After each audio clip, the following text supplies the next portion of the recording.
உதாரணமாக ஒரு மார்க்க உரையை நீங்கள் கேட்குறீங்க, உருக்கமான ஒரு மார்க்க உரை. முதல்ல உங்களுக்கு என்ன ஒரு முடிவு வரும்?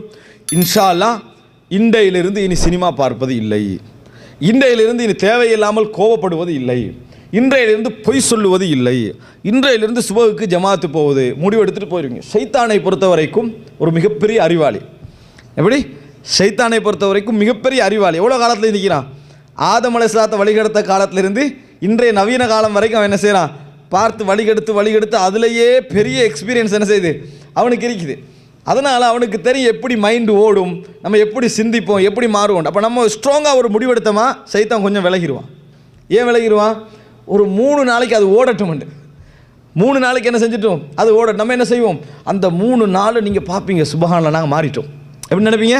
நாங்கள் மாறிட்டோம், இனி எந்த டிஸ்டர்ப் இல்லை, எப்படி அழகா தொழுவோம், இவ்வளோ நாள் நம்மளுக்கு செய்யலாமே, இனி நான் மாற மாட்டேன், இதுதான் நம்மளோட வாழ்க்கை அப்படின்னு நினைப்போம். 3ஆவது நாளை பிறகு என்ன செய்யும்? அன்றைக்கு பார்த்து ஒருத்தன் சொல்லுவானது புதிய ஒரு படம் வெளியாக இருக்கிறது அப்படின்னு போட்டுருவாள். அப்போ என்ன நினைக்கும்? இவ்வளோ நாள் 3 நாள் பார்க்காம இருந்துட்டோம், 3 நாள் உறுதியாக இருந்தோமா இல்லையா, கடைசியாக ஒரு முறை என்ன செஞ்சுருவோம், இதை மட்டும் லாஸ்ட்டாக இதை பார்த்துருவோம். அல்லது ஒரு என்ன நினைப்பார், 3 நாள் நம்ம சுப ஜமா தொழுதுட்டோம், இன்றைக்கு என்ன செய்வோம், இன்றைக்கு மட்டும் விட்டுருவோம் அப்படின்னு நினைப்பான். இப்படி ஏதாவது ஒரு விஷயம், அல்லது கோவம், மனைவியோட ஒரு பிரச்சனை வந்து கோவம் வந்து என்ன நினைப்போம், இதுக்கங்களை பொறுமையாக இருக்கக்கூடிய, இதுக்கும் கோவப்படாட்டி நான் ஆம்பளை இல்லைன்னு என்ன செஞ்சிருவான், அதுக்கு ஒரு கோவப்பட்டுருவான். ஏதாவது ஒரு காரணம் சொல்லி சைத்தான் ஒரு வீக்கில் உழ வச்ச பிறகு கொஞ்சம் கொஞ்சமாக என்ன செய்வான், அந்த பலகீனத்தில் என்ன செஞ்சிருவான், போய் அந்த பலகீனத்தில் இருக்க ஆரம்பிப்பான். அந்த பலகீனத்திலேயே அவன் கொஞ்சம் கொஞ்சமாக விழ ஆரம்பிப்பான். கடைசியில் என்ன நடக்கும்? உடனே போய் தௌபா செஞ்சிருவான். அல்லாட்ட போய் மன்னிப்பு கேட்டு, யா அல்லாஹ் நான் உறுதி எடுத்தேன், ஆனால் தவறில் விழுந்துட்டேன், இனி விழ மாட்டேன். மறுபடி 2ஆம் நாள் என்ன செய்யும்? திருப்பி ஒரு தவறு வரும்.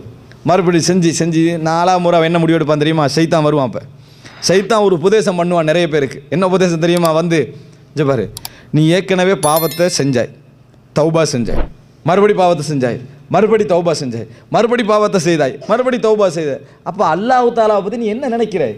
விளையாட்டாக நினைக்கிறேனே. ஒன்றில் பாவத்தை விடு அல்லது தௌபாவை விடு. என்ன? ஒன்றில் பாவத்தை விடு அல்லது தௌபாவை விடு. எங்களுக்கு எது முதல்ல லேசாப்படும்? தௌபா விட்டுருவோம். எதை? தௌபா விட்டுருவோம். என்றைக்கு நான் முழுசாக இந்த பாவத்தை விடுகிறேனோ அன்றையிலிருந்து இன்ஷா அல்லாஹ் தௌபா செய்வோம். அவ்வளோதான். சைத்தானுடைய உபதேசம் இது, புரிஞ்சுக்கங்க. இது யாரோட உபதேசம்? சைத்தானுடைய உபதேசம். நீங்கள் எதை விட்டுருவீங்க? தௌபா விட்டுருவீங்க, தொடர்ந்து பாவம் செய்வீங்க. ஆனால் ஏற்கனவே எப்படி இருந்தீங்க? பாவம் செஞ்சு தௌபா செஞ்சுக்கிட்டு இருந்தீங்க. இப்போ எந்த ஸ்டெப்பு கொண்டு வந்தா? தௌபாவான பாவம் மட்டும். நன்றாக புரிந்து கொள்ள வேண்டும். போராட்டத்தில் வெற்றி பெறுவதற்கு எங்களுக்கு எது வரைக்கும் சந்தர்ப்பம் இருக்குது? உயிர் மூச்சு போகின்ற வரைக்கும் சந்தர்ப்பம் இருக்குது. அதனால் போராடுங்க.